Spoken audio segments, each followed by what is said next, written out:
Hello दोस्तों, नमस्कार। Study with genius में आप सभी का स्वागत है। जैसा कि साथियों आपको बताना चाहता हूं कि क्लास 10th में जो है हम क्या पढ़ रहे हैं, सोशल साइंस पढ़ रहे हैं। उसका एक सेशन बना चुके हैं जो आप लोगों को काफ़ी पसंद भी आया है और अच्छा भी लगा है। आज के सेशन में कुछ और इंटरेक्टिव होने वाला है, तो आप लास्ट तक रुकिएगा और देखिएगा आज के सेशन में क्या चेंजेस आए हैं, है ना। सबसे पहले कल हमने बात की थी संसाधन की, तो मैं कुछ छोटी चीज़ों में आपको संसाधन के बारे में समझाना चाहता हूँ। साथियों, संसाधन क्या होते हैं? संसाधन हम उन चीज़ों को कहते हैं जो हमारी आवश्यकताओं की पूर्ति करें, और ये आवश्यकताओं की पूर्ति हम कहाँ से करते हैं? जब पर्यावरण से हम हमारी आवश्यकताओं की पूर्ति करते हैं। जो उपयोग करते हैं, उपयोग की जो हमारी वस्तुएं होती हैं, जो जिन चीज़ों के द्वारा हम उपयोग की वस्तुओं के द्वारा हमारी आवश्यकताओं की पूर्ति करते हैं, उन्हें कहते हैं संसाधन। क्या कहते हैं उन्हें? उन्हें हम संसाधन कहते हैं। पिछली कक्षा में पढ़ा चुका हूँ साथियों डिटेल्स में। आज तो मैं केवल उस टिप्पणी पर बात कर रहे हैं। फिर हमने कहा था कि हमें क्यों आवश्यक है, तो हमने पढ़ा था इसलिए आवश्यक है कि हमने देखा था कि हमारी फैक्ट्रियों को कच्चा माल मिला, तो हमने किसको याद करा? हमने संसाधनों को याद करा। कच्चा माल लिया हमारे इंजीनियरिंग पर्पस में, बैंकिंग्स में, और अनेकों प्रकार की हमारी आवश्यकताएं कहाँ पूर्ण करी? हमने संसाधनों से पूर्ण करी। उसके बाद हम संसाधनों के वर्गीकरण पे गए। हमने फर्स्ट वर्गीकरण जो हमारा जो फर्स्ट वर्गीकरण पढ़ा था साथियों, वो पढ़ा था किसके ऊपर पढ़ा? हमने उसके बाद पढ़ा उत्पत्ति के आधार पर। देखो, उत्पत्ति के आधार पर इस तरह से पढ़ा जाता है। उत्पत्ति के आधार पर दो तरह का होता है। कितना तरह का होता है? दो तरह का। एक होता है जैव और एक होता है अजैव। जैव से आप समझ चुके हैं जिनमें जीवन व्याप्त है। क्या है?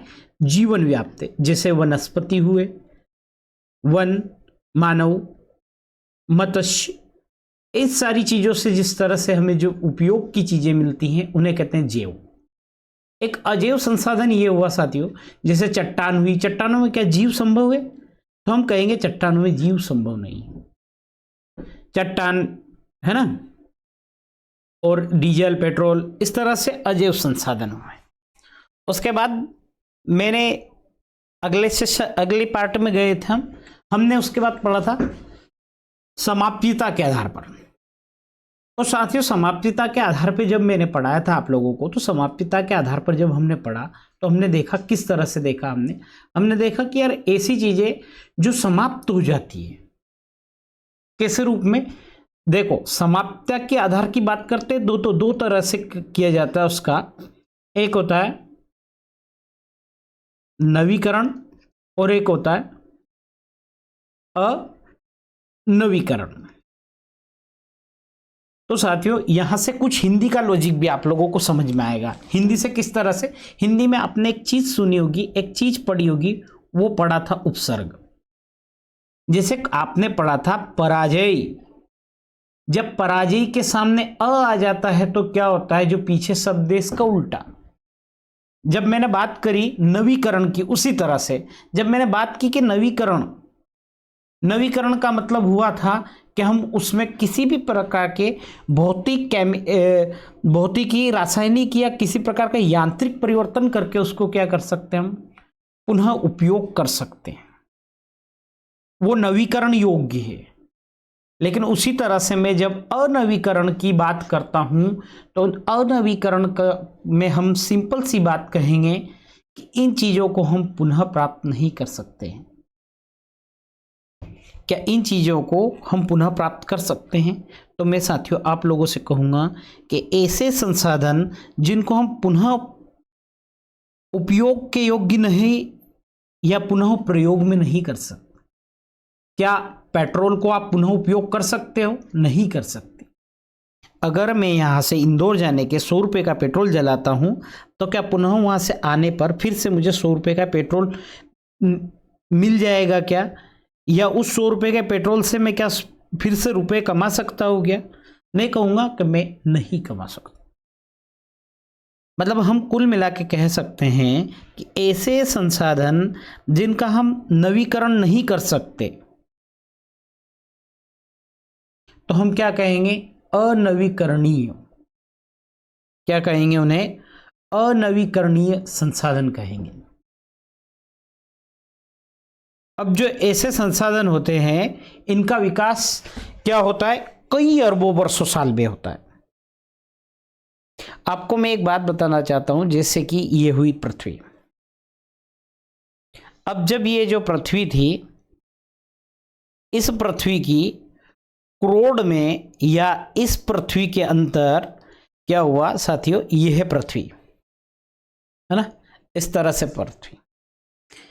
पृथ्वी पर क्या होता है, आप लोगों को बहुत डिटेल्स की बात है। पृथ्वी में क्या होता है, कई हजारों साल पहले यहां पर कुछ जंगल था, है ना? तो जंगल था, कोई बाढ़ आई, कोई तूफान आया, किसी तरह की अनहोनी घटनाएं घटित हुई।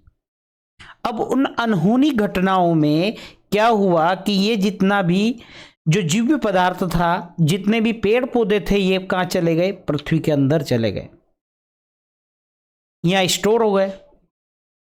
जब ये स्टोर हो जाते हैं तो इनको हम एक्सट्रैक्ट करते हैं, बाहर निकालते हैं, और इनमें से क्या बनता है? पेट्रोलियम। मतलब हम कह सकते हैं, क्या कह सकते हैं कि एक लंबी भू प्रोसेस है। कैसी प्रोसेस है? एक लंबी भूवैज्ञानिक प्रोसेस के द्वारा बनते हैं,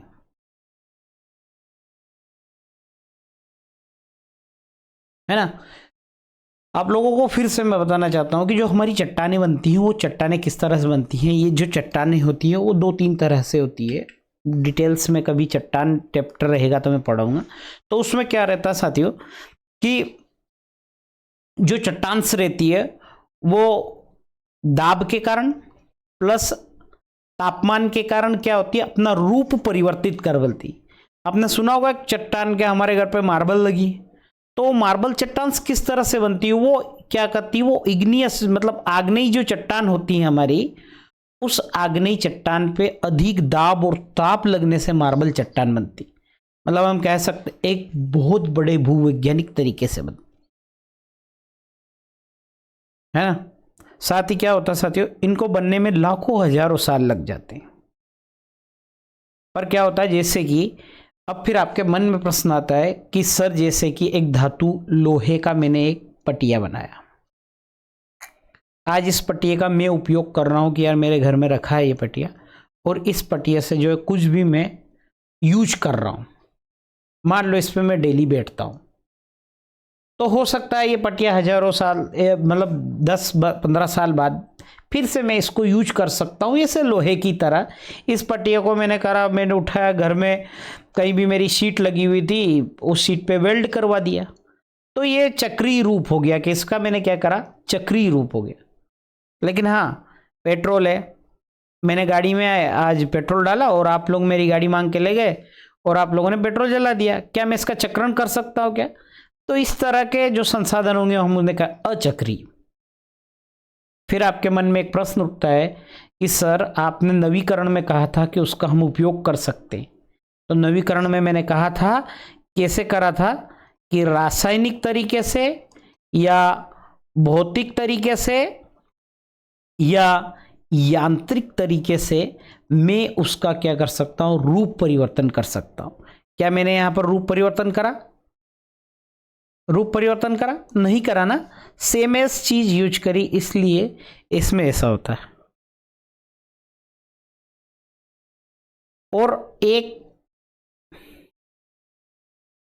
और बहुत सारी चीजें कैसी होती है इसमें कि एक बार हमने प्रयोग करा और वो खत्म हो गई, है ना? एक बार प्रयोग करा और वो चीज क्या हो गई? वो खत्म हो गई। हुई या नहीं हुई ना साथियों? तो ठीक है, ये तो मैंने हाइलाइटर, ठीक है, आप लोगों को क्लियर हो गया होगा। अब मैं जो है डायरेक्टली इस तरह से पढ़ाएंगे।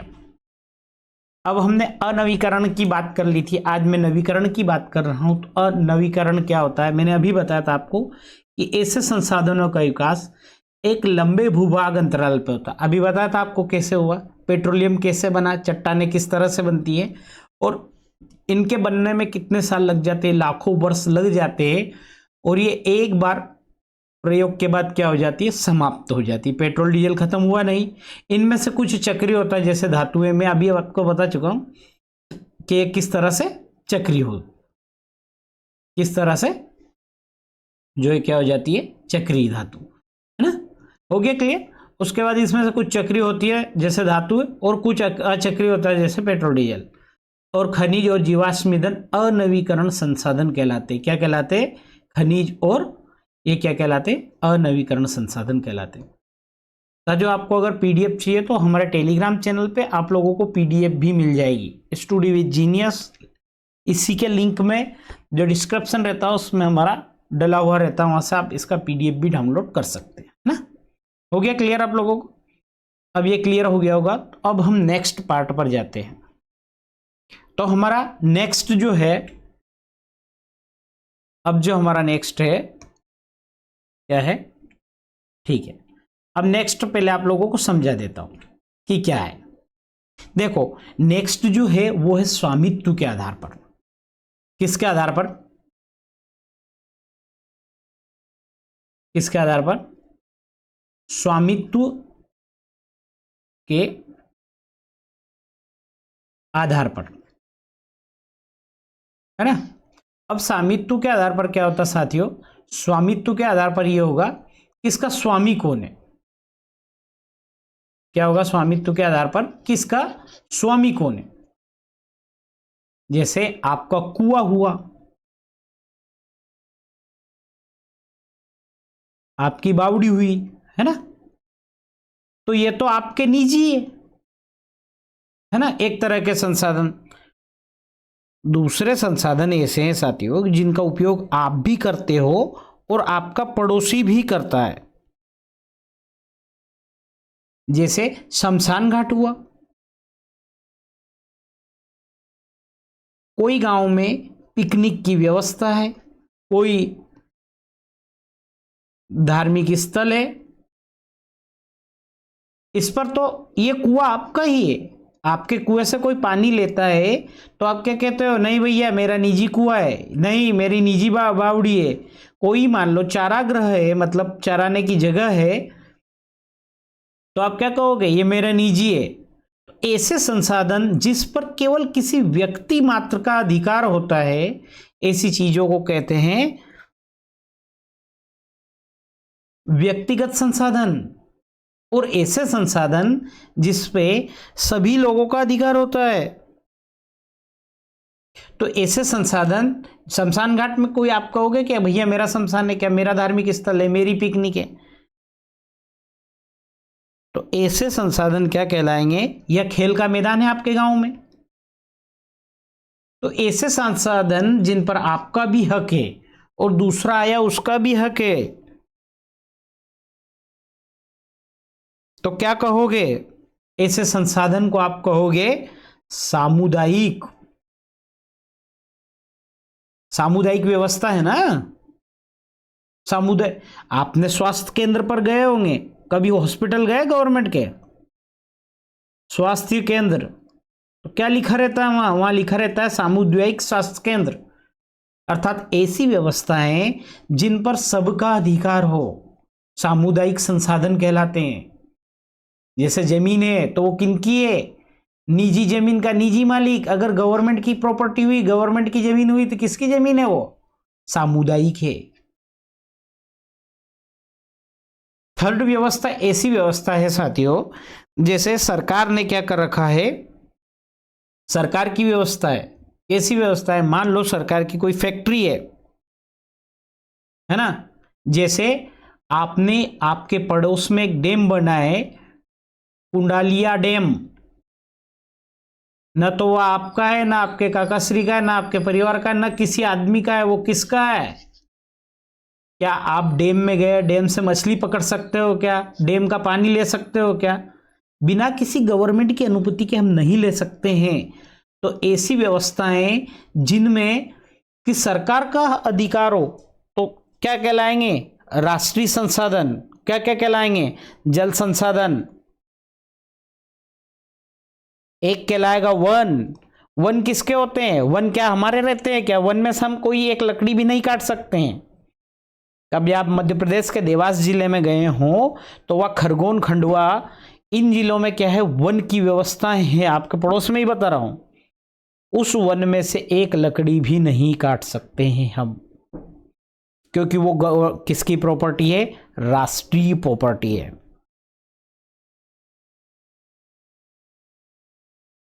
तो क्या होता है साथियों, जैसे कि मान लो ये हमारा देश है ना, ये हमारा देश है ना, पर्टिकुलर ये देश है। तो इस देश से बाहर और इस देश की समुद्र सीमाएं कहां तक रहती है, तो हमारे देश की जो समुद्र सीमाएं रहती है वो रहती है 22.2 किलोमीटर तक।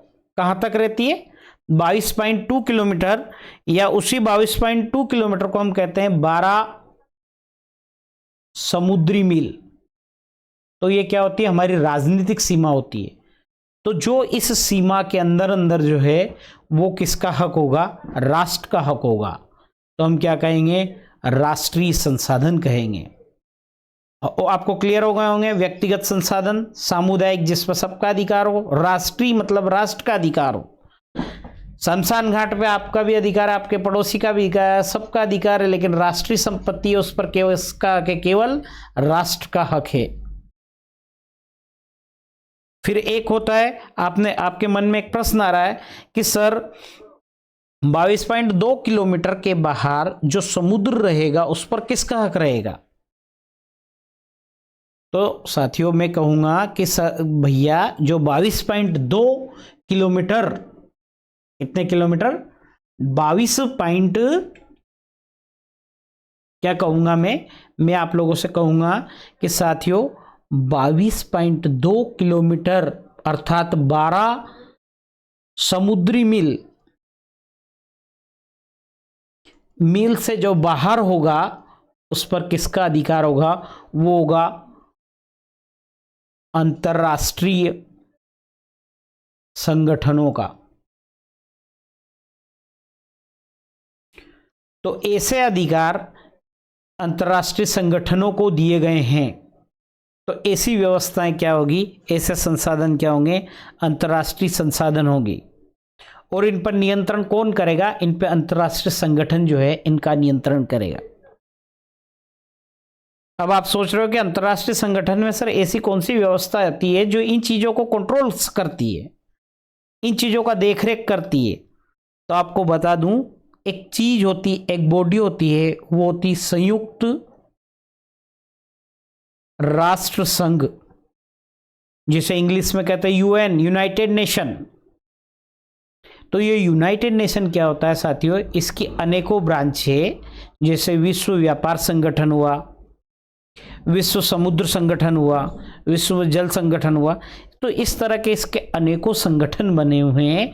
वो संगठन इन चीजों पर जो है क्या करती है, इन चीजों को नियंत्रित करती है। वो क्या करती है, इन चीजों के नियंत्रित बॉडी है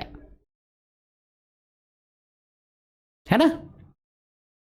तो किस तरह से भूभाग बांटे गए हैं, अब मैं आप लोगों को एक बार और से रिपीट कर देता हूं किस तरह से बांटे हैं। कि ये हुआ आपका कमरा है ना, तो उस कमरे पर तो है केवल आपका हक, आप है राम, राम का हक। कमरे के बाहर है घर, तो इस घर में क्या है, ये जो घर है, मान लो ये रेड कलर से जो घर है, ये जो घर है ये आप सभी का घर है, तो पूरे परिवार का हक। अब घर से बाहर जो चीजें हैं, आपके गली है ना, गलियारे हैं, तो इन गलियारों पे किसका हक है, सारे पड़ोस अड़ोस वालों का, पूरे मोहल्ले वालों का। तो ये हो गया सामुदायिक। अब ये जो गली मोहल्ले के बाद पूरा आप लोगों का इतना बड़ा अगर गांव है, इसमें ये घर बने हुए, तो पूरा जो गांव है इस पर किसका अधिकार है, पूरे गांव वालों का अर्थात राष्ट्र का। अब जब गांव से बाहर जो सीमाएं लगी हुई है, गांव से बाहर है, इस पर किसका हक है, इस पर प्रदेश का हक है, इस पर देश का हक है। अर्थात हम कह सकते हैं कि जो हमारे घर से बाहर है उस पर अंतर्राष्ट्रीय संगठन में आ गया और अंतर्राष्ट्र का हक है, अंतर्राष्ट्रीय संगठनों का उसके ऊपर क्या है, हक है। क्लियर हो चुका होगा साथियों। तो व्यक्तिगत संसाधन के बारे में बताना चाहता हूं कि ऐसे संसाधनों का स्वामी किसके हाथ में होता है? निजी स्वामी होता है, निजी व्यक्ति के हाथ में होता है। जैसे बहुसंख्यक किसानों के पास आवंटित भूमि है, ये मेरी जमीन है, क्या मेरी जमीन में आप आ सकते हो? नहीं आ सकते ना। इसके बदलाव में वो क्या करते हैं? सरकार को कर देते हैं। ये एक अलग व्यवस्था है। मैं आप लोगों को ये जो कर वगैरह है मैं डिटेल्स में पढ़ाऊंगा इकोनॉमिक्स में, है ना। जैसे गांव की भूमि शहर के भूखंडों के मालिक हुए, जैसे भूखंड है ना के मालिक हुए। फिर क्या हुआ है? चारा बाग, कुआ, जो कि व्यक्तिगत चीजें हैं वो, है ना। हो गया होगा क्लियर आप लोगों को। अब नेक्स्ट चीज है साथियों, इसके बाद है सामुदायिक। तो ऐसी व्यवस्था जिसमें क्या हो, जिसमें ऐसे संसाधनों का स्वामित्व तो सभी सदस्यों के हाथ में रहता है। जैसे गांव की चारण भूमि हुई, शमशान घाट हुआ, पिकनिक स्थल हुआ, इस तरह से, है ना। Okay clear. अब आती है, अब है राष्ट्रीय संसाधन। तो ऐसे संसाधनों का स्वामित्व किसके हाथ में होता है? सरकार के हाथ में होता है ना। और तकनीकी तौर पर पाए जाने वाले सभी संसाधन क्या होते हैं? राष्ट्रीय होते हैं। सरकार के पास जो भी तकनीकी तौर से जो संसाधन पाए जाते हैं क्या होते हैं? वो राष्ट्रीय होते हैं।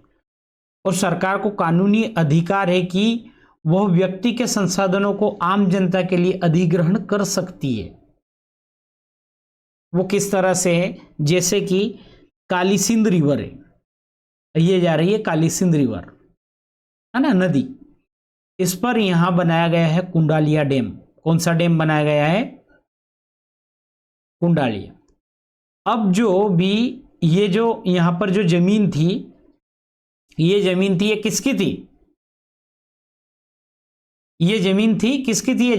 ये जमीन थी हर आदमी की, निजी व्यक्तियों की जमीन थी। तो सरकार ने क्या करा? सरकार ने इस जमीन का बाकायदा मुआवजा देकर इस जमीन को क्या करा? आम लोगों के लिए, राष्ट्र के लिए इसका अधिग्रहण कराया, नहीं किया या नहीं किया ना। तो सरकार को ऐसा कानूनी अधिकार है कि वो क्या कर सकती है? वो उस जमीन का अधिग्रहण कर सकती, मतलब आपसे वो खरीद सकती है, ले सकती है। अगर मेरा खेत है, अगर आप मेरे पास आते हो कि साहब आपका खेत बेच दो, तो मैं क्या कहूंगा? मैं मना कर दूंगा। लेकिन सरकार का क्या होता है? जब लाखों लोगों की भलाई के लिए किसी चीज को खरीदा जाता है तो सरकार क्या करती है? उस चीज को कानूनी अधिकार से भी आपसे छीन सकती है। अरे जब लाखों लोगों की भलाई हो रही है और अगर आपका अकेले का खेत जा रहा, तो आप कहिए ना, अगर हमारे धार्मिक अनुसंधानों से देखा जाए तो हम क्या कहेंगे कि हाँ ठीक है, ले लीजिए साहब, हजारों लोगों के पेट पलेंगे। तो इसी तरह से सरकार के पास ऐसा कानून है। आप लोगों को बता दूं, ये बहुत बड़े लेवल की बात है। जब आप बड़ी क्लास में जाओगे तो एक केशवानंद भारती केस पढ़ेंगे आप। कौन सा पढ़ेंगे केस? केशवानंद भारती केस। केरल के एक महान संत थे, उन्होंने अपनी जमीन देने से मना कर दिया था। फिर सरकार ने अलग से एक नियम लेके आई सरकार, और सरकार ने कहा कि कोई भी इंसान की प्रॉपर्टी हो जिससे लाखों लोगों का भला हो, तो सरकार क्या कर सकती है? उसका अधिग्रहण कर सकती है, ले सकती है। तो क्या है? सभी प्रकार के जो खनिज संसाधन, वन्य जीव और राजनीतिक सीमा, अर्थात हमारे देश की राजनीतिक सीमा के अंदर जो भी संपूर्ण भूमि या 12 मील तक की सागरीय क्षेत्र रहता है, वहां तक कौन से संसाधन रहते हैं? हमारे राष्ट्रीय संसाधन रहते हैं। ये नोट करना, 12 समुद्री मील या 22.2 किलोमीटर।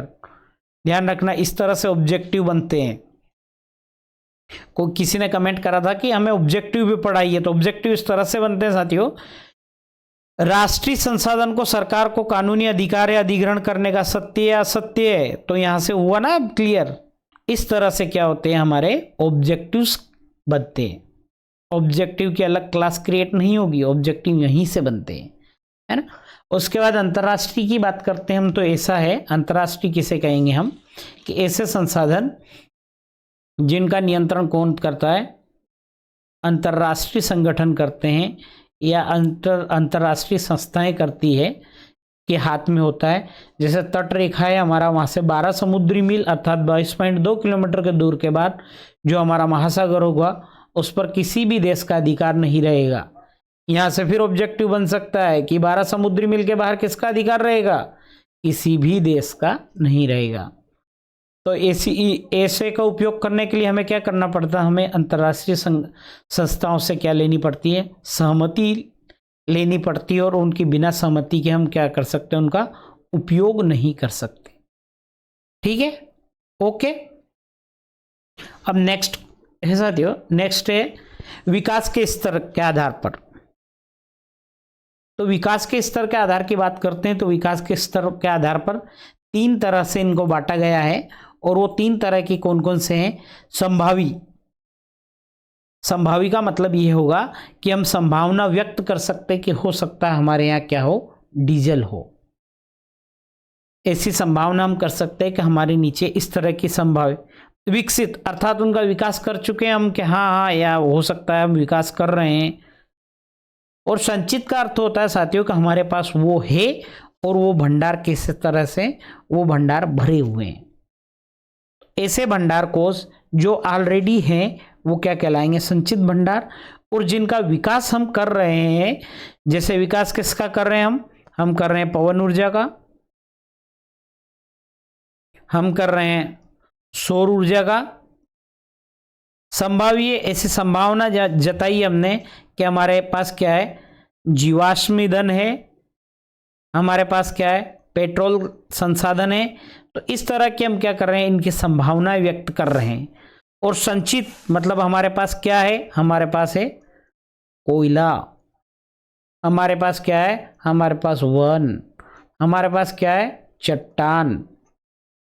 जैसे कि अभी फिलहाल एक घटना आई है, एक ऐसा सुनने में आया है कि केरल जो है, केरल में क्या मिलने वाला है, केरल में लिथियम मिलने वाला है। लिथियम धातु के भंडार हैं, ऐसी संभावनाएं क्या करी हमने, व्यक्त करी है कि केरल में लिथियम हो सकता है ना।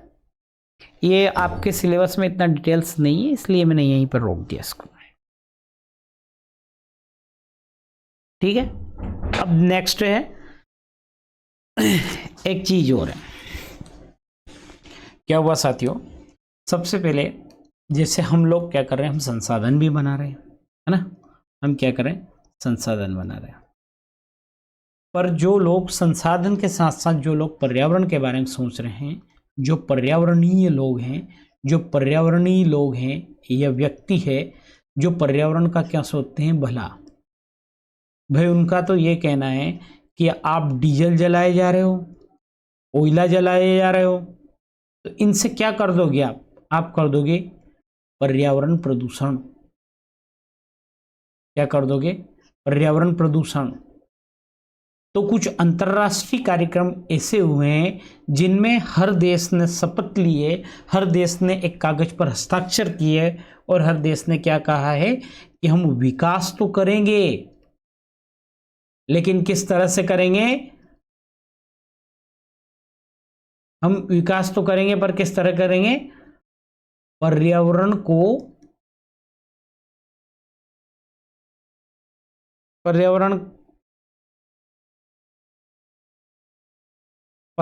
का ख्याल रखते हुए करेंगे।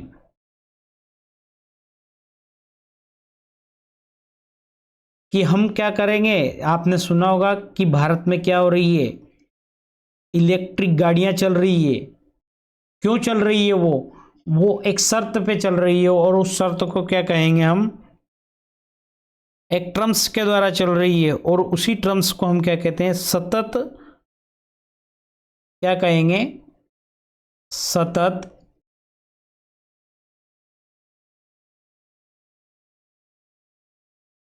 पोषणीय विकास। ऐसा विकास जिसमें कि पर्यावरण प्रदूषण या पर्यावरण को बिना नुकसान पहुंचाए, अर्थात पर्यावरण का ख्याल रखते हुए, सतत मतलब लगातार, परपोषी विकास। ऐसा विकास जिसमें पर्यावरण का ख्याल रखा जाए, पर्यावरण के प्रदूषण को क्या किया जाए, कम किया जाए। जैसे इलेक्ट्रिक गाड़ियां चल रही है, हाल ही में एक नई घटना ये है कि हमारी जो दिल्ली है वो प्रदूषण में क्या है, प्रदूषण में बहुत ऊंचे स्तर पर है। वहाँ पूरे साल कैसी रहती है धुंध। अभी जैसे मध्य प्रदेश में हमारे यहाँ जो धुंध निकल रही है, इस तरह की धुंध ही रहती है। तो ये क्या है, ये फैक्ट्रियों का कचरा, पानी प्रदूषण कर दिया हमने, जल को प्रदूषित कर दिया, वन को प्रदूषित कर दिया, हवा को प्रदूषित कर दिया। जैसे कि मान लो हमने कोई क्रशर मशीन डाला, हम लाखों की क्रशर निकाल रहे हैं, उससे खूब धूल निकाल रहे हैं, तो क्या हुआ, पर्यावरण का नुकसान हो रहा है। पर्यावरण क्या हो रहा है, प्रदूषित हो रहा है। तो सरकार का कहना है कि आप रोड भी बनाइए, आप गिट्टी भी निकालिए, गिट्टी भी खोदिए, लेकिन पर्यावरण को प्रदूषित मत कीजिए। पर्यावरण के प्रदूषण को रोकना है, अर्थात नहीं करना है। तो ऐसे विकास को हम क्या कहते हैं, सतत पोषणीय विकास। और ये इसलिए हो रहा है साथियों कि हमारे आने वाली पीढ़ी को भी हम बचा सकें। इसीलिए क्या होती है, एक शर्त है जिसे कहते हैं सतत पोषणीय विकास। तो अभी आप लोगों को बता चुका था क्या है सतत पोषणीय विकास। सतत पोषणीय विकास का अर्थ ये होता है कि विकास पर्यावरण को बिना नुकसान पहुंचाए हो, और विकास की प्रक्रिया क्या हो, हमारी भविष्य की पीढ़ियों की आवश्यकताओं की क्या न करे, अवहेलना। अवहेलना का मतलब होता है साथियों, अवहेलना करना मतलब उनको किसी प्रकार की मनाही, उनके साथ क्या हो, इंसाफ हो। किस तरह से इंसाफ हो कि अगर हम खुले वातावरण में घूम रहे हैं तो हमारी आने वाली पीढ़ियां भी क्या हो, खुले वातावरण में घूमें। अवहेलना का मतलब ये होता है साथियों, जैसे मैंने आपसे कहा कि आप 10 से 4 बजे रात तक सोइए, केवल 4 बजे रात को उठ के पढ़ाई करिए, लेकिन आप 6 बजे उठते हो, मतलब आप क्या कर रहे हो, मुझे मना कर रहे हो कि हम तो 6 बजे उठेंगे। जब किसी भी चीज की मनाही हो तो उसे कहेंगे अवहेलनाएं। तो सतत पोषी विकास समझ गए होंगे साथियों, सतत पोष, सॉरी साथियों ये थोड़ा सा गलत लिखा है, मैं लिख देता हूं इसको सुधार। सतत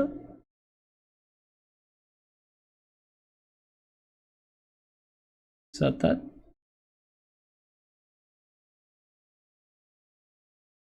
सॉरी साथियों, मैं टाइपिंग एरर हुए वो, सतत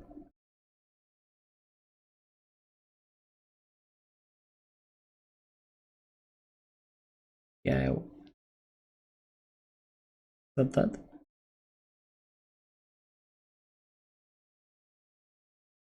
पोषणीय। ठीक है, मैं यहाँ लिख देता हूँ क्या है ये है सतत पोषणीय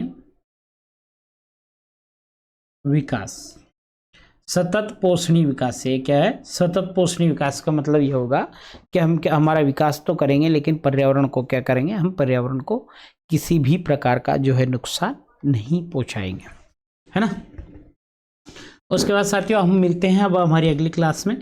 तो जो हमारी अगली क्लासेस होगी उसमें मैं 2 छोटे छोटे वीडियो बनाऊंगा, और उन 2 छोटे छोटे अलग अलग वीडियो में एक में आपको पृथ्वी सम्मेलन, एक में एजेंडा 21, ये अलग अलग वीडियो में पढ़ा दूंगा, क्योंकि बहुत सारे लोगों को जरूरी रहते हैं, जरूरी नहीं कि क्लास 10th में ही है, पीएससी वगैरह जो जितनी भी बड़ी एग्जाम्स होती है उसमें ये दोनों चीज़ें आती है, तो मैं ये अलग से पढ़ा दूंगा ताकि हर आदमी इनको देखकर इनका उपयोग कर सके। साथियों अगर आज की क्लास अच्छी लगी हो तो लाइक ज़रूर करें, और लाइक्स ज़रूर करें साथियों। आपने व्यूज़ तो बढ़ाए हैं लेकिन लाइक्स की थोड़ी सी और हेल्प चाहिए। और किसी भी प्रकार का डाउट हो तो आप कमेंट बॉक्स में कमेंट डाल सकते हैं। तो साथियों आज के लिए इतना ही काफ़ी है, और मिलते हैं अब हमारे अगले सेशन में। नेक्स्ट सेशन कल ही अपलोड हो जाएगा। तो आप सभी को आपके एजुकेटर राजेश चंद्रवंशी का जय श्री महाकाल। धन्यवाद साथियों।